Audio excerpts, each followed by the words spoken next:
아마 지금 후보들 보면 그 부동산 공약 중에 보면 3명이 다 공통적인 게 뭐냐면 공급 문제입니다. 공급 문제. 공급하겠다. 공급을 대량 하겠다. 공급. 그러면 이 공급을 하려면 땅이 있어야 되죠. 땅. 민영 기업에서 아파트를 지을 수 있다는 겁니다. 그러면 소액으로 투자할 수 있는 방법은 없냐? 소액으로. 나중에 민영 개발이 될 수 있는 그런 빌라를 찾는 거에 좀 관심이 많습니다. 그 민영 개발됐거든요. 민영에서 들어와가지고 보상을 3억 이상 받았어요. 근데 단점은 뭐냐면 보통 대구 시내에 5억짜리 아파트 사면은 월세를 얼마 받을까요? 4%짜리 대출을 끼고 사가지고 2.5%의 수익을 내면 상가는 수익이 몇 프로가 돼야 될까? 다가구는 수익이 몇 프로 돼야 될까요? 깨끗하니까 명도도 쉽겠고 그러면 금액 그냥 적습니까? 아니죠. 그러면 이게 얼마가 적당한 금액이냐? 공부하고 경매 뜨고 이래가지고 굳이 살 이유가 있냐? 그냥 예를 들어서 은행에만 넣어놔도 이 정도 수익, 그러면 5%보다는 수익이 더 나와줘야 됩니다. 5% 나오는 상가가 어딨냐? 대부분이 3%짜리밖에 없다. 흔히 원룸 건물이라고 불리는 다가구는 수익이 얼마 정도가 적정할까요? 상가보다 많이 나와야죠. 이 정도는 돼야 돼요. 근데 이 정도가 나와야 겨우 이 정도 건져간다니까요.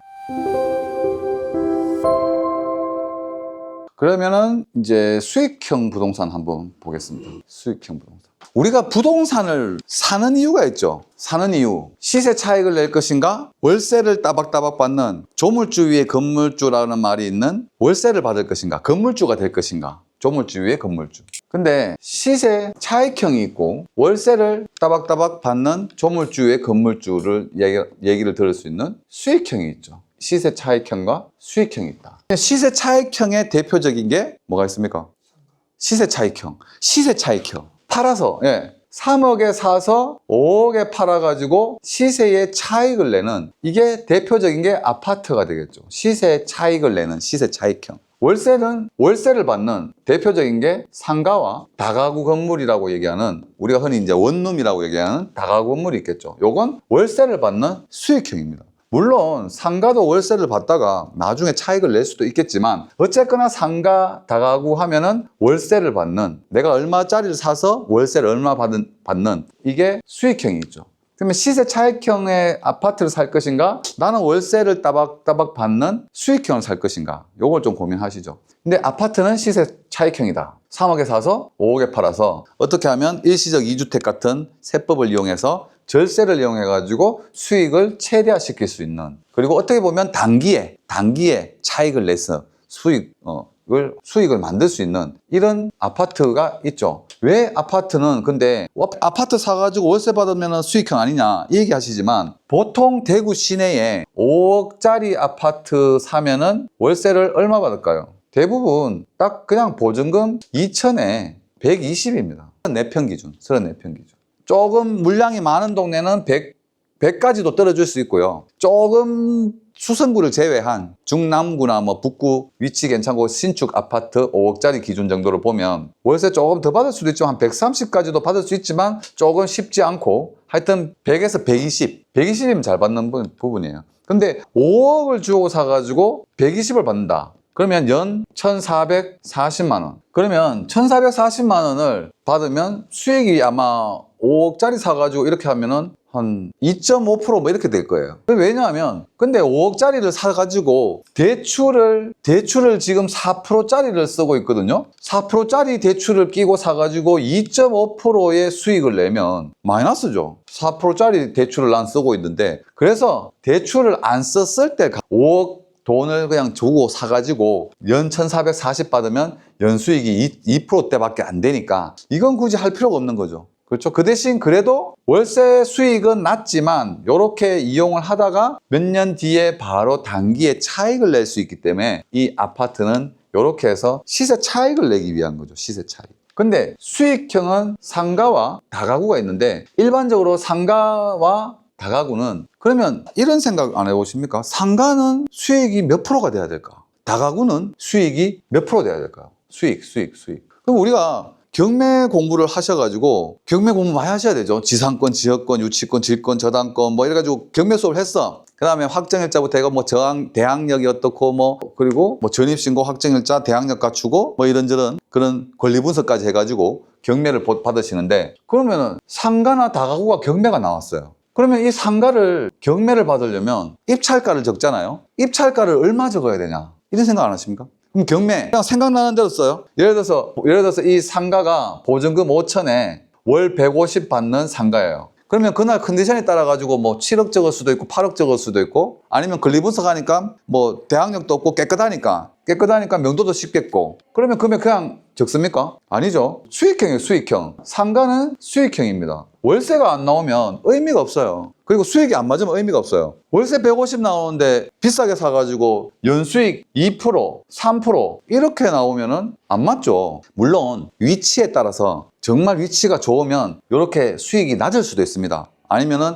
외곽지로 나가면은 수익이 더 높아야 되고 일단 그 수익의 기준이 잡아요. 기준 수익의 기준. 내가 이 상가를 경매 나온 걸 얼마에 뜰 것인가 아니면은 부동산 가가지고 매물을 봤는데 이 상가의 이 월세 수준에서 이 상가는 매매 가격이 얼마일까? 그래야 내가 경매를 받든 사든 할 거 아닙니까? 그죠? 그러면 이게 얼마가 적당한 금액이냐? 1년에 월 150이 나오면 연 1,800이겠죠. 연 1,800. 예를 들어서 보증금을 무시하고 월세만 가지고 계산을 해보면 이건 3억 6천 정도 선에서 매입을 하면 5%입니다. 5%.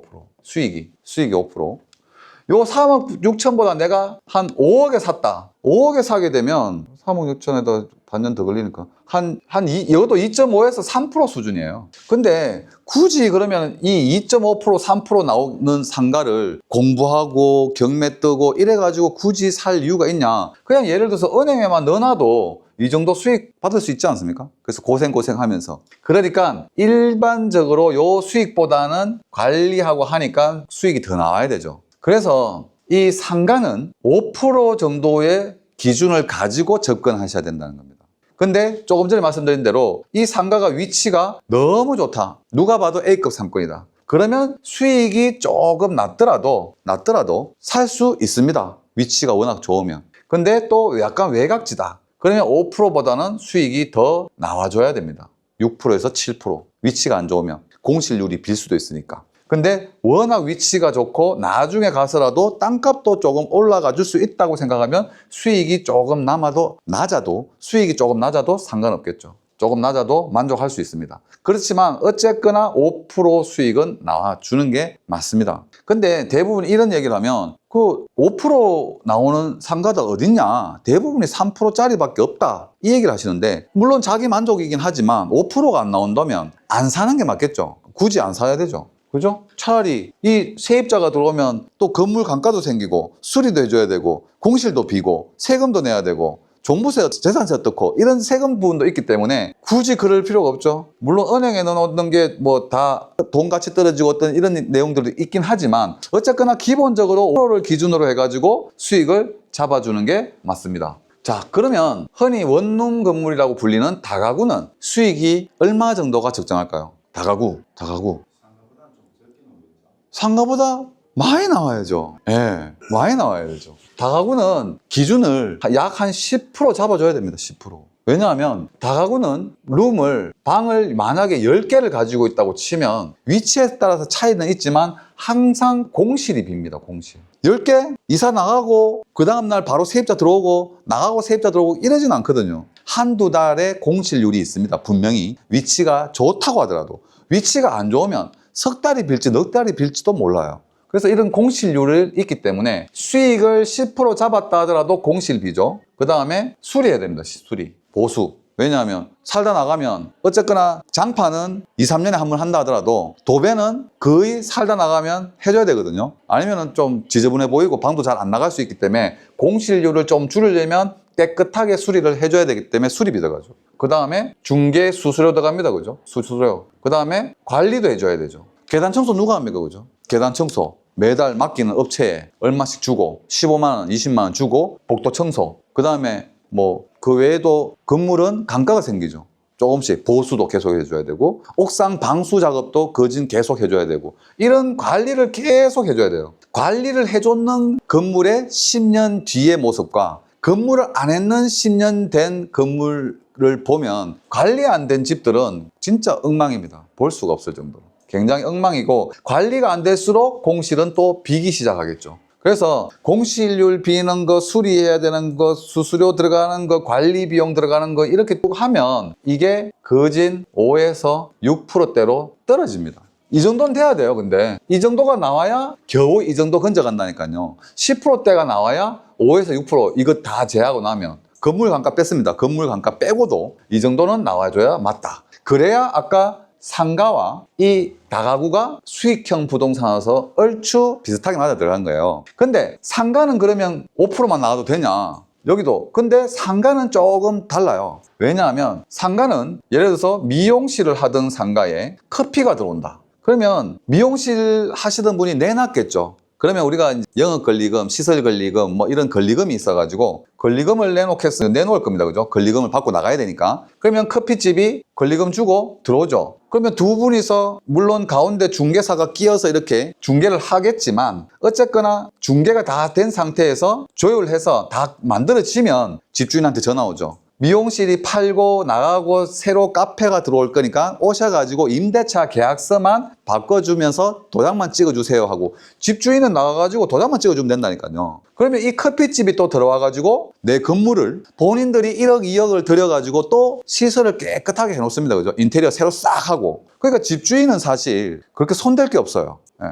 단 물론 입지가 좀 좋은 입지라고 가정했을 때 당연히 상가니까 우리가 입지 시간에 또 입지 공부를 하지만 입지 당연히 좋았겠죠. 좋으면서 5%의 수익이 나오는 상가, 그리고 누가 봐도 위치 입지가 좋은 거. 그렇기 때문에 상가는 생각보다는 뭐 그렇게 뒷돈이 많이 들어간 게 없기 때문에 요 정도 수익이라도 나쁘진 않은 거고요. 그 다음에 다가구 원룸은 이런저런 감안했을 때 10% 수익은 나와줘야 되는 게 맞습니다. 근데 부동산 하시는 분들도 그런 얘기 하거든요. 아니 상가가 5%짜리가 어딨고 요즘 10%짜리 10%씩 나오는 수익 나오는 다가구 원룸이 어디 있습니까? 그러면 안 사야 되죠. 이거 사는 순간 이 정도 수익률 안 나오면요 사는 순간 마이너스입니다. 마이너스. 사는 순간부터. 그래서 이 원룸 잘못 사가지고 고생하시는 분들 많이 계세요. 그래서 수익은 분명히 계산하셔야 된다는 얘기입니다. 자, 그러면 지금 시세 차익형과 수익형을 하고 있는데, 그러면 이 시세 차익형인 아파트를 살 때 제일 먼저 뭘 생각해야 되느냐? 얼마 동안 살아야 될까? 얼마 동안 살아야 될까 생각해 봐야 되죠. 왜냐하면 내가 지금 집이 하나 있는데 집을 하나 더 사요. 그러면 일시적 2주택을 이용해서 비과세를 만들어서 절세를 이용해서 성공적인 재테크를 해야겠죠. 일시적 2주택을 이용해서 비과세를 이용해서 절세를 한다. 그러면 일시적 2주택이다. 내가 집이 하나 있는데 또 집을 하나 샀어요. 그러면 기존의 집을 몇 년 내에 팔아야 된다? 일시적 2주택이에요. 3년 내에 팔면 앞에 살던 집도 비과세죠. 비과세. 그죠? 근데 이번에 25년도 들어와서 새로 또 세법 나온 것, 정부에서 나온 대책 중에 하나가 올해에서 지방의 준공후 미분양 6억 이하 아파트를 두 번째 주택으로 사게 되면 내 앞에 가지고 있던 집이 일시적 2주택이라 하더라도 3년 내에 팔아야 되는데 그게 아니라 3년 아니라 10년, 20년, 30년 뒤에 팔아도 비과세를 해주겠다는 개정세법이 나온 거예요. 원래 준공후, 지방이면서 준공후 미분양 6억 이하짜리를 샀을 때.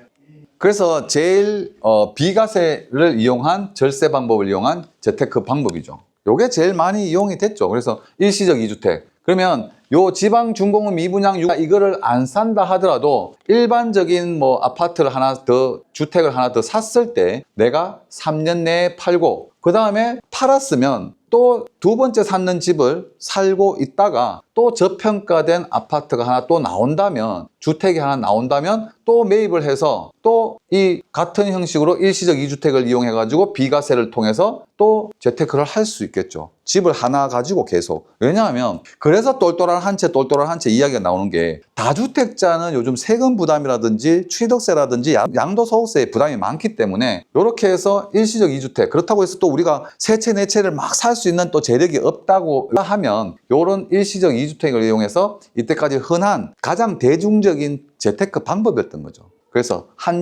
집을 하나 더 사고 그 대신 요 방법을 얘기하자면 기존 주택을 샀는지 1년 이 지난 상태에서 두 번째 집을 사야 된다는 겁니다. 집을 두 개를 사는데 오늘 하나 사고 내일 하나 사고 아니면 오늘 사고 뭐 2달 뒤에 사고 이렇게는 안 되고 내 기존 집을 샀는 지가 1년이 지난 상태에서 집을 하나 사야 일시적 2주택을 이용할 수 있다는 겁니다.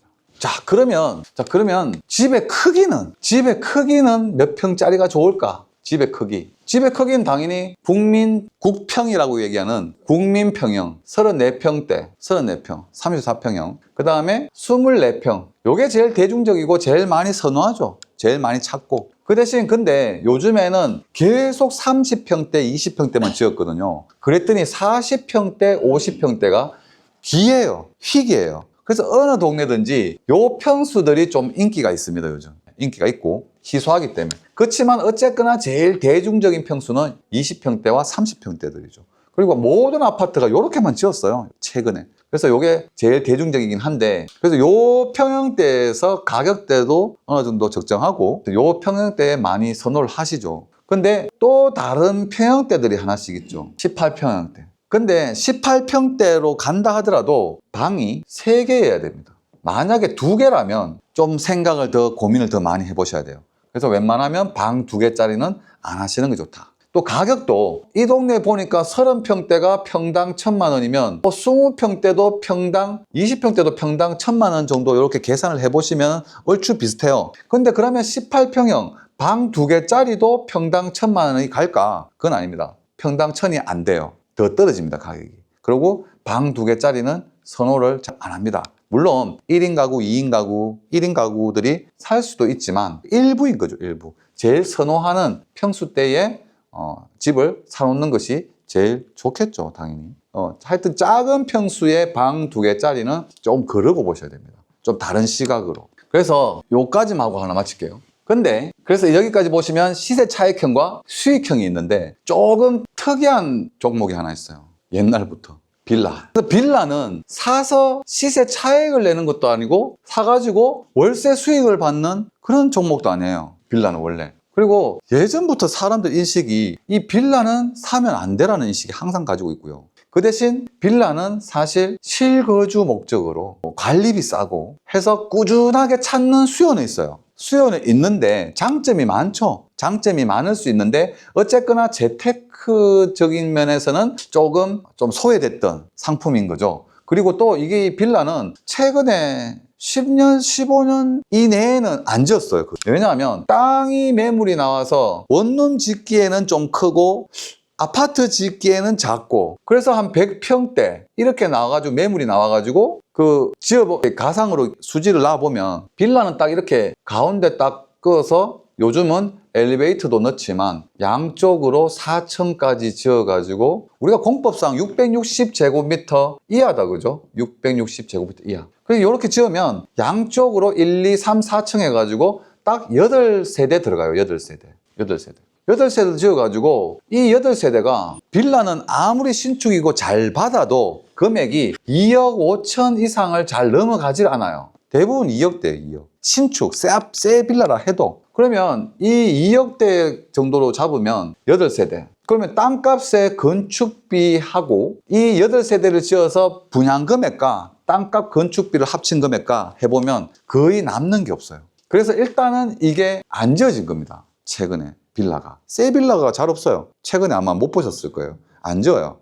수지가 안 나와요. 땅값하고 건축비 하면. 그렇다고 해가지고 이 빌라를 지어가지고 우리가 막 한 세대에 3억, 4억씩 받는 거 아니거든요. 그리고 3억, 4억 넘어가면 사람들이 대부분 아파트를 사지 굳이 빌라를 또 선호하지도 않아요. 그래서 그 얘기가 나온 거예요. 서울 쪽 사람들은 이상하다. 지방은 우리 서울이나 경기도 수도권은 빌라를 되게 또 아파트 대용으로 생각도 하긴 하는데 희한하게 지방으로 내려오고 특히 대구는 좀 보수적인 생각이어서 그런지 빌라에 대해서 그렇게 생각은 그렇게 잘 안 해요. 그냥 진짜 실거주에 딱 맞고 관리비 싸고 이런 맛에는 찾는 수요가 꾸준히 있어요. 근데 또 서울이나 수도권 가게 되면 이 빌라의 수요는 분명히 더 있습니다. 더 있고 재테크 수단으로도 이용하고 또 이런 어중간한 입지 위치이긴 하지만 포지션이 한때는 이 빌라 가격이 또 덩달아서 아파트 가격이 천정부지 올라갈 때 이 빌라도 덩달아서 올라갔던 적이 있었죠. 근데 지금 돌아와서 생각해 보면은 이게 이제 건축왕, 전세 사기 뭐 이런 얘기가 계속 나오잖아요.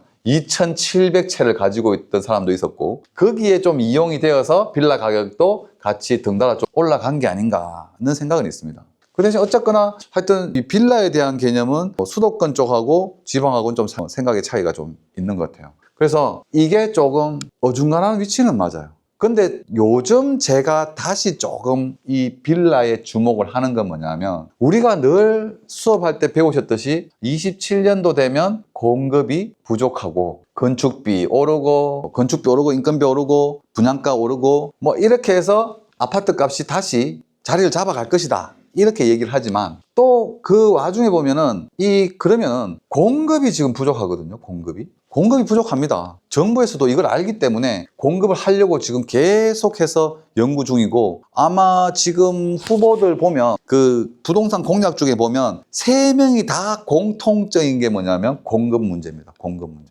공급하겠다. 공급을 대량 하겠다.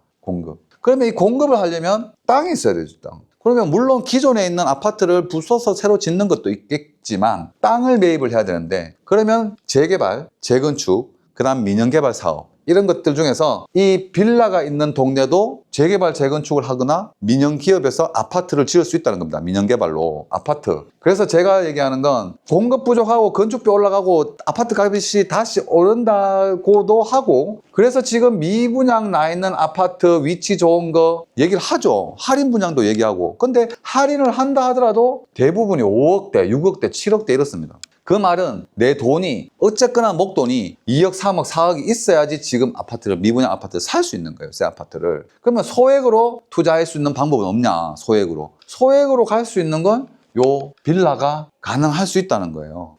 지금 이게 보면은 대부분이 1억짜리 빌라들이 많거든요. 그러면 대출을 내면 6천만 원은 대출은 나올 겁니다. 나오면 지금은 금리가 내려서 4%대죠. 그러면 46, 24, 연 240만 원 이자, 연. 그러면 월 20만 원 들어가죠. 월 이자 20만 원. 근데 이 1억 주고 사가지고 24평 정도의 빌라를 사면 월세 50은 받습니다. 24평. 그러면 이 금액 주고 내 돈 4천만 원에 대출 6천 내가지고 이렇게 빌라를 사서 월세를 받아서 충분히 이자를 주고도 남을 수 있죠. 30만 원. 거기다가 이 빌라가 우리가 배운 대로 2종 일반 주거지역이거나 3종이거나 제일 좋은 건 상업지역에 있는 빌라들 중에 잘 골라서 입지, 우리가 배운 대로 지하철 역세권에 뭐 학세권에 뭐 이런저런 입지를 보고 소액으로 할 수 있다면 이런 빌라에 주목해보는 것도 나쁘진 않다는 겁니다.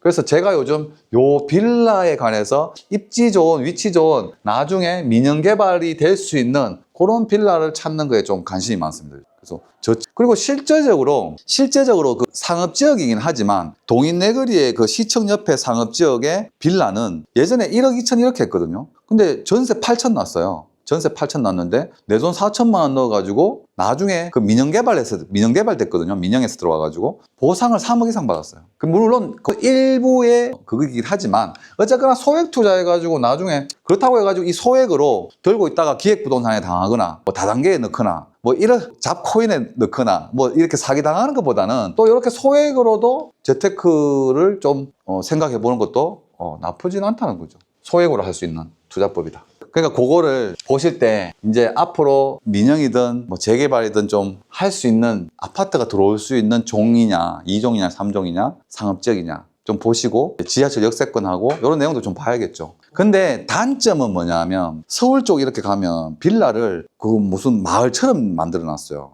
이렇게 빽빽하게 전부 빌라예요. 그러면 작은 땅에 8집씩 들어가 있으니까 세대수가 많다는 거죠. 그렇게 되면 재개발이나 민영개발 하기가 아파트 짓기가 쉽지 않다는 거죠. 일단 주택도 좀 들어와 있고 네, 상계 주공이나 뭐 그쪽 인근으로 가겠죠. 근데 상계 주공에도 지금 아파트가 계속 지어지기 때문에 아파트 쪽이 많이 지어지기 때문에 빌라촌이면 좀 어려울 거고요. 빌라만 모여 있으면 재개발하기가 쉽지는 않을 거예요. 그냥 가격도 그렇게 드라마틱하게 막 올라가지고 이러지는 않을 거예요. 물론 조금 주위 시세나 이런 거 맞춰가지고 오르긴 오르겠지만 근데 실사용 용도가 있어야 되죠. 또 실사용 용도가 목적이 올라가서 사시려고요? 투자를 하시면 빌라만 모여있는 동네는 조금 쉽지 않습니다. 그리고 또 제가 요즘 이 말씀을 드리는 건 뭐 27년도쯤 돼가지고 내 아파트 값이 오르고 또 위치 좋은데 빌라를 깨끗한 거 좀 괜찮은 걸 사놨으면 내 아파트 올랐을 때 팔고 예, 빌라로 좀 옮겨 살다가 뭐 애들 이제 다 키웠고 학군이고 필요 없으시면 그냥 뭐 그 빌라에 또 사셔도 되고 그런 용도로 쓸 수도 있고 또 그 빌라에 살면서 또 저평가된 아파트가 있다면 또 다시 일시적 2주택을 이용한다 하더라도 새로운 아파트를 하나 사서 갈 수도 있다. 근데 조금 이상적일 수도 있고 안 맞을 수도 있으니까 당연히 고민을 많이 해봐야겠죠. 근데 단 저 소액으로 정말 이렇게 재테크를 좀 해보고 싶다면 그런 방법도 있다는 거예요. 굳이 쌈짓돈 넣어 놓으셨다가 그 기획부동산이나 그 다단계 이런 데 쏟지 마시고 차라리 이게 나을 수 있다고 말씀드립니다. 그럼 여기까지 하고 질문할 분 질문하시고 여기서 마치도록 하겠습니다.